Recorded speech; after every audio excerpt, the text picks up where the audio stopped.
चलिए अस्सलाम वालेकुम। आप दोनों भी मेरे साथ अवेलेबल हैं, बाकी मेरे साथ जो ज्वाइन कर रहे हैं वो ज्वाइन करते रहेंगे। तो मुझे ये बताइए, आप लोगों को मेरी आवाज़ क्लियर आ रही है? और अगर आ रही है तो एक अदद एक हैंड रेस का ऑप्शन आपके पास आ रहा होगा, वो कर दें, या फिर माइक खोल के बता दें मुझे कि भाई सर आवाज़ क्लियर आ रही है। ठीक है, आयशा ने तो कर दिया है, फैमिली आपको भी मेरे ख्याल से क्लियर आ रही होगी।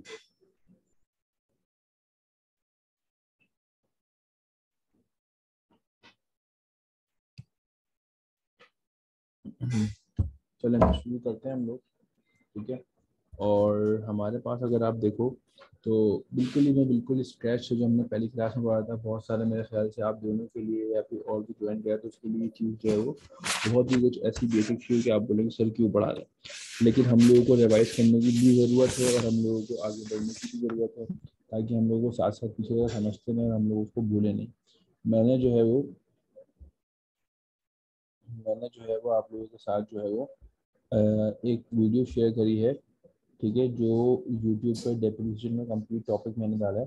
तो आई होप सो अगर जिस जिसको डेप्रिसिएशन के अंदर मसला है वो वीडियो को अगर पूरा देख ले 1 से 2 बार, तो उसको उसके बाद कोई मसला नहीं होना चाहिए। हाँ, क्वेश्चन सॉल्व करने में जो मसला है वो अलग बात है, लेकिन उसके अलावा एक और बात यह है कि आप लोग जो है वो after watching those lectures from YouTube, बहुत इंपॉर्टेंट ये है कि आप लोगों को ये करना है कि आप लोग लाजमी जो है वो क्वेश्चन MCQ सॉल्व करें।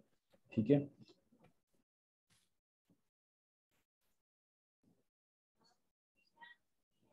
अच्छा भाई, चलें अब शुरू करते हैं। हमारे पास देखें, सबसे पहले अगर मैं बेसिक चीज़ की बात करूं तो हमारे पास बिल्कुल बेसिक अकाउंटिंग से शुरू कर रहे हैं जो हम लोगों को पढ़नी है। ठीक है, तो बहुत इंपॉर्टेंट बात यह है हमारे पास कि भाई अकाउंटिंग के हमने पढ़े कि यार जो है ना, अकाउंटिंग को हम लोगों ने कुछ क्लासिफिकेशन ऑफ अकाउंट्स में डाल दिया। ठीक है, अगर मैं क्लासिफिकेशन ऑफ अकाउंट्स की बात करूँ तो क्लासिफिकेशन ऑफ अकाउंट्स के अंदर सबसे बेसिक चीज़ जो हम लोगों को समझनी है और हमें समझनी है, that is assets, liabilities, capital, expenses, और इसके अलावा जो हम लोगों को एक और समझनी है वो हमारे पास हो जाएगा इसका रेवेन्यू। ठीक है, सबसे पहली जो चीज़ हमें अकाउंट में पढ़नी चाहिए, ठीक है, तो यही है कि यार हम लोगों के पास एसेट्स क्या होते हैं, लाइबिलिटीज़ क्या होते हैं, कैपिटल क्या होते हैं। किसी को भी अगर आवाज़ क्लियर नहीं आ रही हो, स्क्रीन शो ना हो रही हो, या फिर जो मैं स्क्रीन पे लिख रहा हूँ वो ना आ रहा हो उसके पास, तो काइंडली वो मुझे व्हाट्सएप पे मैसेज कर दे। ठीक है, व्हाट्सएप पे मैसेज बता दे कि सर आवाज़ क्लियर नहीं आ रही है, या फिर जो भी बात। अच्छा, इसके बाद हम लोगों को ये देखना है कि भाई क्योंकि हमारे पेपर के अंदर थ्योरी बहुत ज़्यादा इंक्लूड हो गई है, तो हम लोगों को ये समझना ज़रूरी है कि भाई हमारे एसेट्स कौन कौन से होते हैं, लाइबिलिटी कौन कौन से होते हैं, कैपिटल क्या क्या होता है, एक्सपेंसेस क्या क्या होता है, और हमारा रेवेन्यू की क्लासिफिकेशन में कौन कौन चीज़ें आएंगी। चलिए, अगर सबसे पहले मैं बात करूँ तो हमने अकाउंट से क्लासिफिकेशन में डिवाइड कर दिया, और मैंने एक और क्लासिफिकेशन बना दी इसके अंदर जिसको मैंने नाम दिया ड्राइंग्स। खास तौर पर उष्णा और मुस्तफ़ा के पास जितना मैं आज काम कराऊंगा ना भाई, इसकी स्क्रीनशॉट ले लीजिए, और ये आपके पास जो है वो एक रजिस्टर में कहीं ना कहीं लिखा होना चाहिए। आई थिंक बाकियों के पास तो लिखा हुआ होगा, लेकिन उष्णा और मुस्तफ़ा दोनों का ये काम है कि आप लोग जो है वो लाजमी इसको अपने पास लिखें और नोट डाउन करेंगे, क्योंकि ये चीज़ आपके पास मेंशन नहीं होंगी, लिखी हुई नहीं होगी। ठीक है, तो अगर मैं एसेट्स की बात करूँ तो देखें, एसेट्स क्या होते हैं बिजनेस के? एसेट्स वो होते हैं जो बिजनेस की ओनरशिप में होंगे।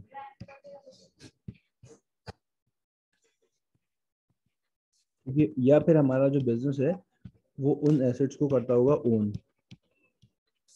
अब किस चीज को बिजनेस ओन या ओनरशिप में होता है? जो हमारे पास बिजनेस के क्या होते हैं भाई, बिजनेस के रिसोर्सेस। ठीक है, तो अगर मैं एसेट्स की बात करूं तो एसेट्स क्या होंगे? एसेट्स हमारे पास are those resources which are owned and controlled by the business. Assets are those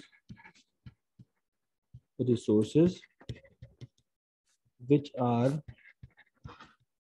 owned and controlled by the business। ठीक है, तो हमारे बिजनेस जो जो चीज़ें ओनरशिप के अंदर अब उसकी आती हैं या वो कंट्रोल करता है, तो कोई भी ऐसा रिसोर्स है तो वो एसेट की क्लासिफिकेशन में आ जाएगा। फिर आ जाते हैं बेटा लाइबिलिटी की बात। तो लाइबिलिटी क्या होती है? बिजनेस की ओइंग्स या फिर उसकी ऑब्लिगेशंस, ठीक है। विच बिजनेस हैव टू पे, विच बिजनेस हैव टू, जो बिजनेस को जो है वो लाजमी पे आउट करनी है, ठीक है। जो बिजनेस को जो है वो पे करनी है हमारे पास, वो सारी चीजें कहलाएंगी बिजनेस की liabilities.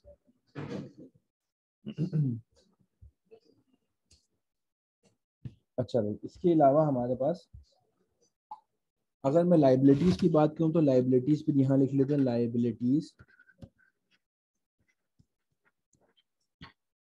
Are the owings, obligations of the business which they have to pay, ठीक है। फिर हमारे पास बेटा एक चीज होती है जिसको हम कहते हैं कैपिटल, और कैपिटल कहलाएगा बिजनेस के अंदर उसकी इन्वेस्टमेंट्स। फिर हमारे पास होता है ड्राइंग्स, ड्राइंग्स कहलाती है हमारे पास, ड्राइंग्स बोल रहा हूँ सॉरी। फिर हमारे पास है एक्सपेंसेस, एक्सपेंसेस क्या होते हैं बेटा? एक्सपेंसेस होते हैं day to day running cost. और इसके बाद रेवेन्यू, रेवेन्यू कहलाता है इनकम, या फिर हमारे पास earning of the business. Drawings क्या कहलाती है हमारे पास? Whenever owner withdraw anything is called drawings, ठीक है। जब जब ओनर कोई भी चीज बिजनेस में निकालेगा तो वो हमारे पास ड्राइंग्स कहलाएगी। अब हमने क्या करा बेटा, हमने जो है इन सारे जो हमारे पास क्लासिफिकेशन ऑफ अकाउंट्स है, ये सारी क्लासिफिकेशन ऑफ अकाउंट्स ही हमने जो है वो एक तरीके से आप कह लें कि हमने जो है इसको अकाउंट्स को 6 कैटेगरीज में बांट दिया है, ठीक है। एक को मैंने कहा एसेट, एक को मैंने कहा लाइबिलिटी, एक कहा कैपिटल, एक एक्सपेंसेस, रेवेन्यू एंड ड्राइंग्स, ठीक है। थोड़ा सा आगे अगर हम लोग चलें तो फिर हम लोगों ने इसकी फर्दर और क्लासिफिकेशन करी कि मैंने कहा यार जो ये एसेट को मैंने ऊपर डिस्कस किया ना, इस एसेट को आप थोड़ा सा और जो है वो कैटेगराइज कर देते हैं। एक कहलाएगा आपके पास करंट एसेट्स और एक कहलाएंगे हमारे पास नॉन करंट एसेट्स। क्योंकि हमने आगे वाले टॉपिक पढ़े हुए हैं तो इसीलिए मैं इसके अंदर आज वो सारी चीजें डाल दूंगा जो हमारे पास आती हैं करंट और नॉन करंट एसेट्स के अंदर, ठीक है। अब सबसे पहली जो बात यह है कि भाई करंट एसेट्स कौन से होंगे? करंट एसेट्स वो होंगे जो भाई runs for less than a year, जो बिजनेस के पास 1 साल से कम चले, ठीक है। या फिर which fluctuate on a daily basis,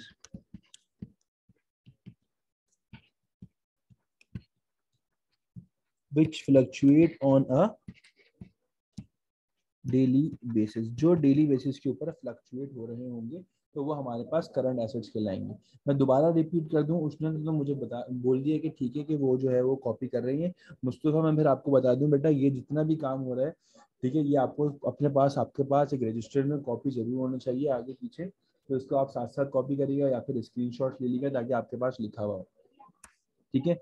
फिर हमारे पास विच फ्लक्चुएट ऑन डेली बेसिस, तो वो करंट एसेट के अंदर आ जाएगा। फिर अगर मैं नॉन करंट एसेट की बात करूं तो बेटा नॉन करंट एसेट क्या कहलाता है हमारे पास? नॉन करंट एसेट कहलाएगा विच runs for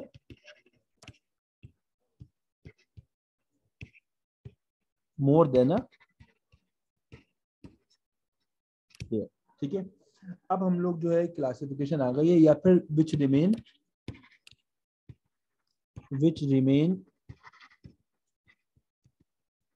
fixed for 1 year at least, तो वो हमारे पास नॉन करंट एसेट चला देगा। जिन जिन लोगों को ये मसला है कि सर पेपर में थ्योरी बहुत आती है, आप टेस्ट में थ्योरी आती है, तो बेटा ये थ्योरी मैं ये ऐसे पढ़ाता हूँ, तो ये आप अपने पास अगर नोट डाउन करेंगे, लिखते रहेंगे सारी चीजें, तो आपको याद रहेगा कि थ्योरी क्या होती है, उसका जवाब हर थ्योरी का कहाँ लिखा हुआ है। चलें अभी हम लोग एक चीज करते हैं कि हम जो है वो सारे जो है वो चीजें मेंशन करते हैं। अब मेरे पास बहुत सारे स्टूडेंट्स का ये सवाल आता है, खासतौर पे एनान का, कि भाई सर मुझे कैसे पता चलेगा कि भाई स्टेटमेंट ऑफ फाइनेंशियल पोजीशन जो हम आगे बनाते हैं, ठीक है, या फिर इनकम स्टेटमेंट, उसमें कौन सी चीज कहाँ आती है। तो बेटा जब तक आपको ये कॉन्सेप्ट ही नहीं क्लियर होंगे कि करंट एसेट क्या होता है और नॉन करंट एसेट क्या होता है, तो आपको पता ही नहीं होगा कौन सी चीज कहाँ आती है। तो बेटा आज आप ये बात याद रख लेना कि बिजनेस के पास जो भी उसका लैंड एंड बिल्डिंग होगा वो कहलाएगा नॉन करंट एसेट। जब भी एक बिजनेस के पास उसकी जो है जब भी जो एक बिजनेस के पास जो है वो मोटर व्हीकल होगी तो वो भी नॉन करंट एसेट के अंदर आ जाएगा। जब भी एक बिजनेस के पास कोई इक्विपमेंट होगा तो वो भी नॉन करंट एसेट के अंदर आ जाएगा। जब भी एक बिजनेस के पास कोई फिक्सचर्स होंगी तो वो भी नॉन करंट एसेट के अंदर आ जाएगा। या फिर इसके अलावा हमारे पास फर्नीचर होगा या फिर इसके अलावा मशीनरी होगा, ठीक है।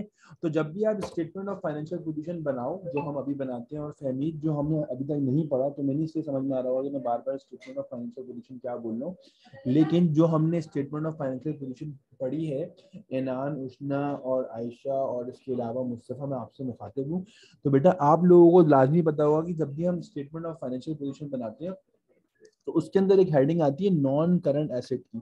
तो आज आप ये बात याद रख लेना कि जब भी आपके पास कहीं भी ट्रायल बैलेंस में land and building, motor vehicle, equipment, fixtures, furniture, machinery लिखा हो तो उसकी सारी चीजें, भले उससे डेप्रिसिएशन भी रिलेटेड होगी, तो वो सारी चीजें statement of financial position non current asset के अंदर आएंगी, ठीक है।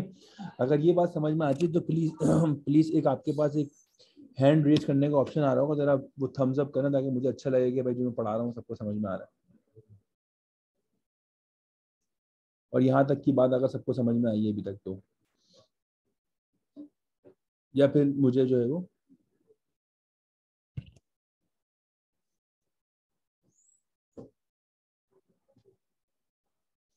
मतलब मैं ये समझूं कि भाई सिर्फ और सिर्फ एनान को अभी तक समझ में आ रहा है और बाकी तो मेरे ख्याल से और किसी को जो है वो चाहिए। उसने तो मुझे मैसेज कर दिया,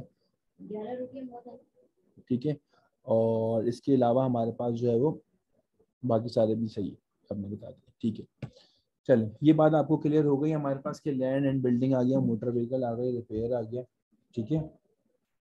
अच्छा इसके बाद हमारे पास जो है वो जब हम लोग बात करेंगे एक सेकंड, जब हम लोग बात करेंगे बेटा करंट एसेट्स की, तो अब आपको ये याद रखना है कि स्टेटमेंट ऑफ फाइनेंशियल पोजीशन के अंदर जब जब करंट एसेट्स की बात हो और पता नहीं हो कि करंट एसेट क्या होते हैं, तो इसका मतलब कि आपकी क्या स्ट्रांग नहीं है, आपकी बेसिक्स स्ट्रांग नहीं है, ठीक है। अगर आपको ये नहीं पता कि स्टेटमेंट ऑफ फाइनेंशियल पोजीशन के अंदर करंट एसेट में क्या क्या आता है, तो दिस मीन्स कि आपकी बेसिक्स स्ट्रांग नहीं है। आप जाओ और अपनी बेसिक्स को स्ट्रांग करके आओ। तो इसका मतलब है कि आज आप ये याद रख लोगे कि भाई करंट एसेट्स में क्या क्या आता है। तो करंट एसेट में आता है बेटा इन्वेंट्री, ठीक है हमारे पास। इसके अलावा करंट एसेट्स में हमारे पास आता है बेटा ट्रेड रिसीवेबल्स।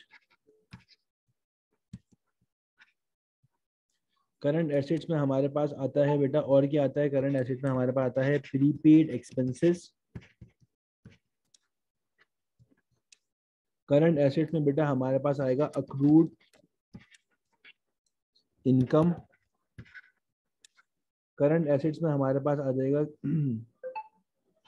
करंट एसेट्स में जो है वो हमारे पास आ जाएगा आपका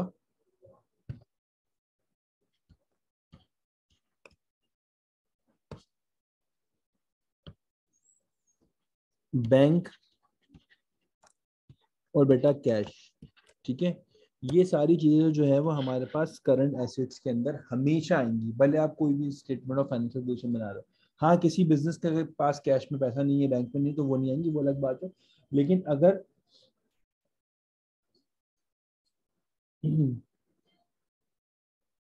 क्या कहते हैं हैंड रेज बेसिकली मैंने इसलिए नहीं किया कि क्या कहते हैं बेसिकली हमारे पास जो है वो एक मिनट सॉरी यार क्या बोल लिया मैंने, हाँ मैं ये बोल रहा हूँ कि हमारे पास जो है वो कैश बैंक कभी कभी इसलिए भी नहीं आता क्योंकि वो ओवरड्राफ्ट होता है या ट्रायल बैलेंस में नहीं गिवन होता। अगर दिया हुआ होगा तो वो always be part of current assets, ठीक है। अच्छा एक चीज थोड़ा सा चेंज है जो आप लोगों को हमेशा याद रखनी है कि भाई एग्जामिनर आजकल प्रीपेड एक्सपेंसेस और अक्रूड एक्सपेंसेस को मिला के बोलता है कि ये बन जाते हैं इसके लिए अदर रिसीवेबल्स, ठीक है। तो जब भी आपके पास प्रीपेड एक्सपेंसेस क्या होते हैं हमारे पास, प्रीपेड एक्सपेंसेस हमारे पास होते हैं कि बेटा, प्रीपेड एक्सपेंसेस हमारे पास होते हैं कि हमने पहले से एडवांस में पैसे दिए हैं, और अक्रूड इनकम होती है कि हमने किसी को सर्विसेज दे दी लेकिन उसने अभी तक हमें पैसे नहीं दिए हैं। तो ये सारी चीजें हमारे पास दोनों मिला के एग्जामिनर इसको अदर रिसीवेबल्स भी बोलता है। तो अगर सवाल में आपको अदर रिसीवेबल्स दिया हुआ हो तो this will be part of current assets, ठीक है। तो आज हमारे पास ये क्लियर हो गया कि भाई स्टेटमेंट ऑफ फाइनेंशियल पोजीशन के अंदर नॉन करंट एसेट के अंदर क्या आएगा और करंट एसेट के अंदर क्या आएगा, ठीक है। फहमी, इनान और बाकी सारे लोग, उष्णा वगैरह, आयशा वगैरह, जो भी हमारे साथ क्लास के अंदर कनेक्टेड है। ठीक है। अच्छा चलिए आगे चलते हैं। इसके बाद हमारे पास जो है वो दूसरे टॉपिक पे, दूसरी बात पे आ जाता है। हमारे पास जो दूसरा है वो आ जाएगा हमारे पास लायबिलिटी, ठीक है बेटा। अगर लायबिलिटी की बात करें तो इस लायबिलिटी को भी हमने करंट लायबिलिटी और नॉन करंट लायबिलिटी के अंदर डिवाइड कर दिया है, ठीक है। अच्छा भाई, करंट लायबिलिटी और नॉन करंट लायबिलिटी हमारे पास आ जाएगा। अगर मैं बात करूं बेटा करंट लायबिलिटी की, तो करंट लायबिलिटी क्या है हमारे पास, which business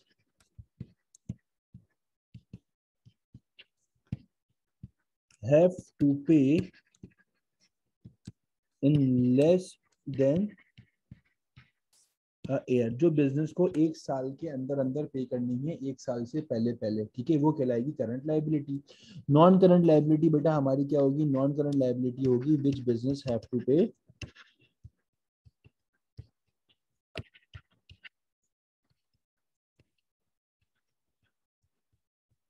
after a year, जो बिजनेस एक साल के बाद पे करेगा। अब आज मैं, जैसे मैंने एसेट्स के बारे में बता दिया, तो आज मैं आप लोगों को लायबिलिटीज के बारे में भी बता देता हूँ। तो आपकी बेसिक स्ट्रॉन्ग ये हो जाएगी कि भाई लायबिलिटी क्या होती है और कभी हमेशा लायबिलिटी के अंदर क्या क्या आएगा।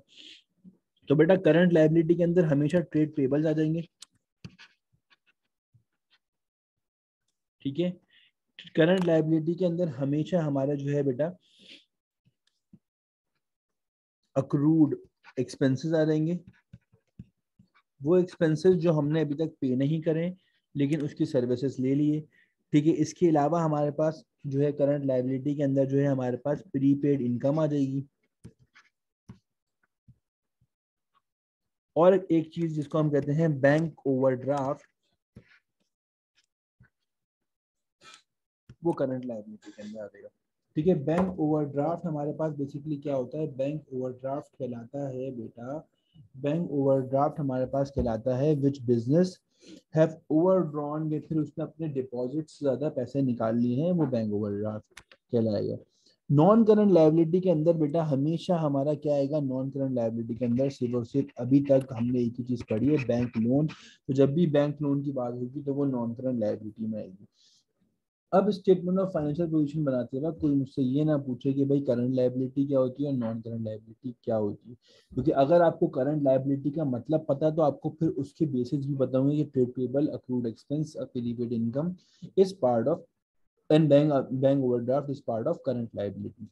एग्जामिनर साहब आजकल जो है वो अक्रूड एक्सपेंस और प्रीपेड इनकम को मिला के बोल रहे हैं हमारे पास अदर पेबल्स, ठीक है। तो ये कुछ इंपॉर्टेंट बातें हैं जो शायद जिन्होंने मुझसे पहले से क्लास शुरू से अगस्त से भी ले रहे हैं उनको भी शायद ना पढ़ी हो, क्योंकि हमने पहले इतने सारे टॉपिक्स कवर नहीं किए हुए थे, पर आज उनको थोड़ी बहुत बातें और ज्यादा क्लियर हो रही होंगी, ठीक है। तो यहाँ तक आई थिंक आप लोगों को सबको क्लियर हो गया। अच्छा, इसके आगे अगर हम लोग बढ़ते हैं तो हमारे पास हमने पढ़ा था कैपिटल, तो कैपिटल पे आए थे भाई,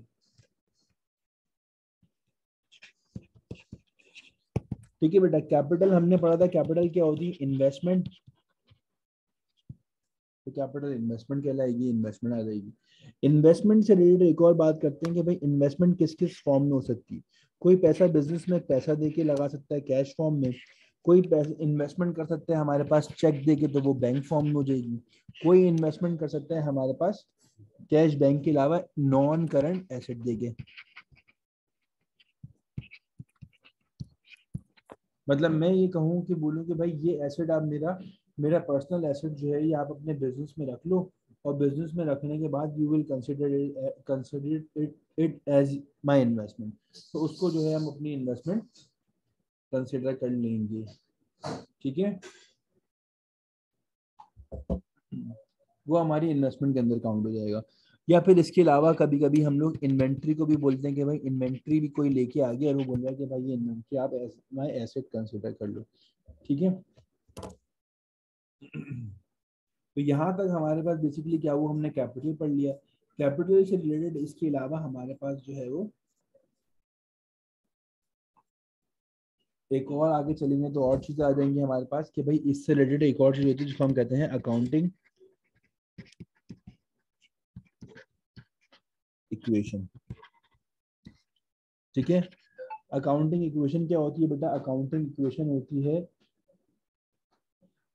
इक्वेशन होती है हमारे पास assets is equals to capital plus liability. ठीक है, बिजनेस के पास जो भी उसकी ओन करने वाली चीजें हैं, जो उसकी ओनरशिप में है, या तो उसकी अपनी इन्वेस्टमेंट से खरीदी गई हैं, ठीक है, या फिर वो लाइबिलिटी है।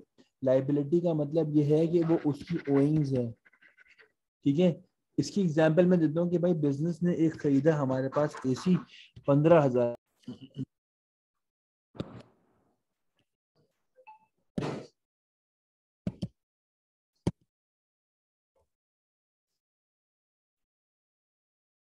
आई थिंक नेट थोड़ा सा इशू हो गया था, तो कोई इशू हो गया, जूम का होगा ना। तो चलें कंटिन्यू करते हैं आगे। हाँ, तो मैं ये कह रहा था कि बिजनेस ने एक एसी परचेज किया बेटा, और ये एसी को जो है वो बिजनेस ने कंसिडर कर लिया एज इट्स इन्वेस्टमेंट। तो पूरे के पूरे जो सारे पैसे हैं ना बेटा, वो हमारे पास सारे के सारे पैसे कहाँ से आएंगे? बिजनेस सारे के सारे पैसे जो है वो बेटा हमारे पास पूरे पैसे जो है वो इन्वेस्टमेंट से आ गए, तो इसका मतलब बिजनेस की जो लायबिलिटी होगी वो जीरो होगी। ऐसा भी हो सकता है कि बिजनेस ने 15,000 रुपए का एक एसेट परचेज किया और 5,000 रुपये बिजनेस ने अपनी इन्वेस्टमेंट की और बाकी के 10,000 रुपये उसकी लाइबिलिटी। या ऐसा भी हो सकता है कि एक 15,000 का एसेट खरीदा, कोई इन्वेस्टमेंट नहीं है, सारा का सारा पैसा जो है वो लाइबिलिटी उधार से लिए। तो ये अकाउंटिंग इक्वेशन की बेस है। अच्छा, हम लोग एक चीज पढ़ते हैं कि भाई बाद में आगे debit is equals to credit, वो भी इसी चीज पे बेस करता है कि भाई एसेट जो डेबिट होंगे और इन दोनों को मिला के क्रेडिट हो जाएगा, तो debit is equals to credit. तो यही बात बोलता है कि बिजनेस में जो जो आया होगा उसके अगेंस्ट में कोई ना कोई चीज जो है वो गई भी होगी। ठीक है, अच्छा, अब एक छोटी सी बात जो बहुत ज्यादा समझने की है इसके अंदर। ठीक है, सारे ही सुनना लाजमी है क्योंकि सबने जो है शायद वो नहीं अंडरस्टैंड करी हुई, नहीं पढ़ी हुई, नहीं समझ में आ रही हो, या फिर नहीं हो आप लोगों के लिए, जिसके अंदर है कि इफेक्ट ऑन कैपिटल।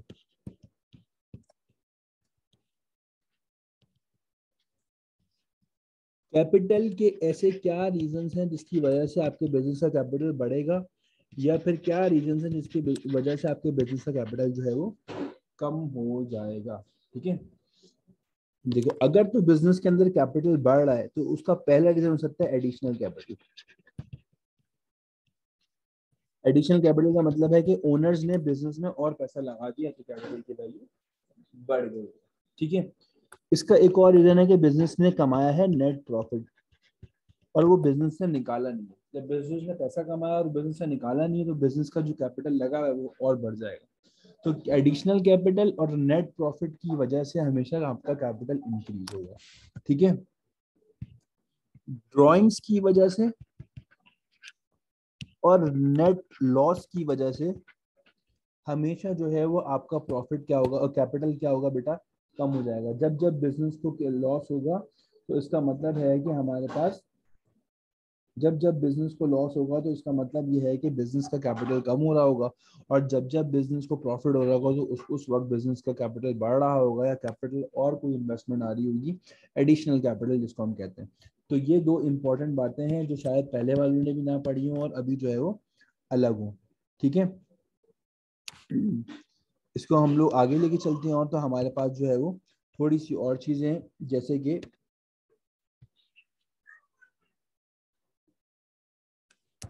आगे इसके बाद आ जाएगा हमारे पास एक्सपेंसेस। ठीक है, एक्सपेंसेस की अगर मैं बात करूं तो बेटा एक्सपेंसेस क्या होते हैं, बिजनेस के day to day running cost.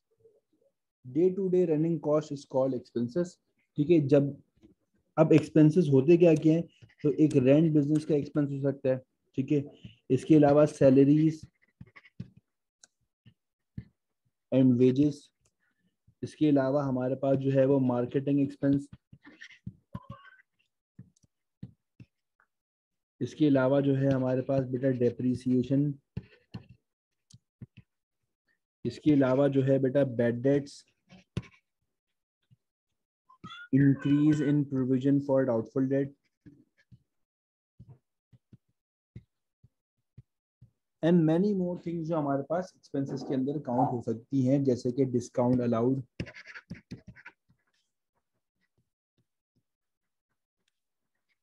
ठीक है, तो ये सारी चीजें हमारे पास बेटा किस किस के अंदर काउंट होंगी, हमारे पास जो है वो, या फिर कैरेज आउटवर्ड, ये सब चीजें बेटा क्लासिफिकेशन ऑफ एक्सपेंसेस के अंदर आ जाएंगी हमारे पास। ठीक है,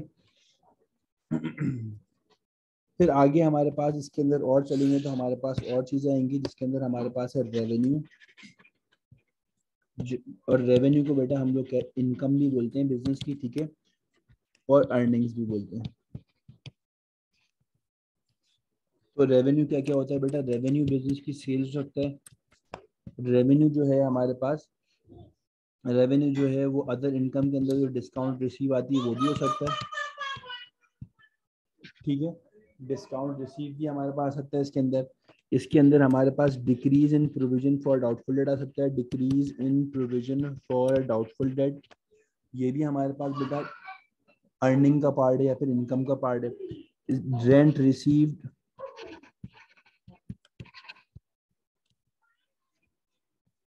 कमीशन रिसीव्ड, ये सारी चीजें हमारे पास अर्निंग्स के अंदर आ जाएगी। और लास्ट इसके अंदर ड्राइंग्स था, जो जो अलग से हमने ड्राइंग्स डिस्कस किया हुआ है। तो ये हमारे पास 5 क्लासिफिकेशन ऑफ अकाउंट्स हो गई। ड्राइंग्स क्या है कि when ever owner withdraw anything from the business is called drawings. ठीक है, जब जब ओनर बिजनेस से पैसा निकालेगा या कोई भी चीज निकालेगा, बिजनेस से कैश भी निकाल सकता है ओनर, बिजनेस बैंक से पैसे भी निकाल सकता है ओनर, इन्वेंट्री जो बिजनेस के यूज के लिए आई है उसमें से भी पैसा ले सकता है, जिसको हम कहते हैं गुड्स। तो वो सारी चीजें हमारे पास ड्राइंग्स में क्लासिफिकेशन में आ जाएंगी। ठीक है, अच्छा इसके अलावा हमारे पास बहुत इंपॉर्टेंट चीज ये है कि इन सब चीजों की जो हमने पढ़ी है होता है नेचर ऑफ अकाउंट्स। क्या होता है, नेचर ऑफ अकाउंट, जो कि समझना बहुत ज्यादा जरूरी है कि भाई नेचर ऑफ अकाउंट्स होता क्या क्या है। नेचर ऑफ अकाउंट्स के अंदर हमारे पास asset, liability, capital, expenses, revenue और ड्राइंग पढ़ा हमने। जैसे जब जब बेटा एसेट बढ़ेगा तो वो डेबिट साइड पर रिकॉर्ड होगा, कम होगा तो क्रेडिट साइड पर। लाइबिलिटी बढ़ेगी तो क्रेडिट साइड पर, कम होगी तो डेबिट साइड पर। कैपिटल बढ़ेगा तो क्रेडिट साइड पर, कैपिटल कम होगा तो डेबिट साइड पर। एक्सपेंसेस बढ़ेंगे तो डेबिट साइड पर, एक्सपेंसेस कम होंगे तो क्रेडिट साइड पर। रेवेन्यू बढ़ेगा तो बेटा क्रेडिट साइड पर, कम होगा तो डेबिट साइड पर। और ड्राइंग्स हमारे पास बढ़ेंगी तो डेबिट साइड पर और कम होंगी तो बेटा क्रेडिट साइड पर। ये सब इनकी नेचर है। अब इनका नेचर अगर आप देखो तो ये ये और ये, इन सब की नेचर सेम है। और इसी तरीके से लाइबिलिटी, कैपिटल, रेवेन्यू, इन तीनों की नेचर सेम है। तो हमने एक वर्ड बना लिया जिसको हमने कहा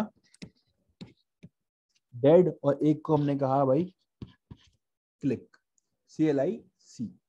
ठीक है। तो अगर मैं बात करूं, डेड कहता है कि भाई डेबिट होगा एक्सपेंस, एसेट और ड्राइंग्स। और अगर मैं क्लिक की बात करूं तो हमारे पास क्रेडिट होगा लाइबिलिटी, इनकम और कैपिटल। ठीक है। तो ये हमारे पास नेचर ऑफ अकाउंट्स आ गए कि जब जब जो बढ़ेगा वो कहाँ आएगा, कम होगा तो किधर आएगा, ये बिल्कुल हमारे पास क्लियर हो गया। ठीक है। तो आई होप सो आप लोगों को ये बिल्कुल क्लियर बातें समझ में सारी आ गई होंगी। ये है कि आप लोग जो है वो इसको अंडरस्टैंड कर लीजिएगा। इंशाल्लाह एक और ऐसे ही ऑनलाइन क्लास रखेंगे जिसके अंदर इसके टी अकाउंट, ट्रायल बैलेंस, ठीक है, वो सारी चीज़ें भी करेंगे। ठीक है। उसको भी अंडरस्टैंड करेंगे वो किस किस तरीके से बनती हैं, वो सारी चीज़ें हमारे पास कहाँ कहाँ आती हैं। ठीक है। तो ये आप देख लेंगे, नेचर ऑफ अकाउंट्स पढ़ा दिया मैंने, asset, liability, capital, expenses, revenues क्या होते हैं। नेक्स्ट क्लास के अंदर जो है जो हम लोग पढ़ेंगे, इसी ये ऑनलाइन की बात कर रहा हूँ, जो वैसे फिजिकल में पढ़ रहे हैं उसकी कहानी अलग है। तो वो हम लोग पढ़ेंगे कि भाई हमारे पास कौन सी बुक्स ऑफ प्राइम एंट्री होती हैं, कौन से हमारे पास सोर्स ऑफ डॉक्यूमेंट्स होते हैं जिसको हम एसओडी बोलते हैं। ठीक है। इसके अलावा एंट्रीज कैसे बनती हैं, ये अकाउंट कैसे बनते हैं, और ट्रायल बैलेंस कैसे बनते हैं। ठीक है। ये सारी चीज़ें इंशाल्लाह हम लोग नेक्स्ट क्लास में पढ़ेंगे। आई होप सो आप लोगों को समझ में आ गया होगा। कोई भी क्वेश्चन है तो मुझसे पूछ लें, और अगर समझ में आ गया ये सारी बातें तो वो अपना एक थम्स अप वाला रेस कर दिया प्लीज़।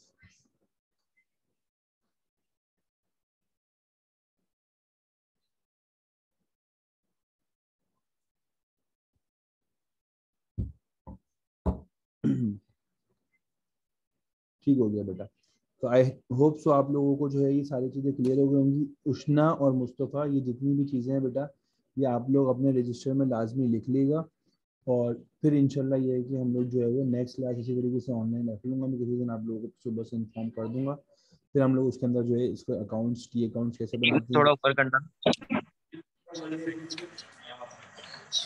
इनान क्या बोल रहे बेटा? सर, एक थोड़ा ऊपर कर दें, मतलब जो ऊपर काम करवाया था वो, और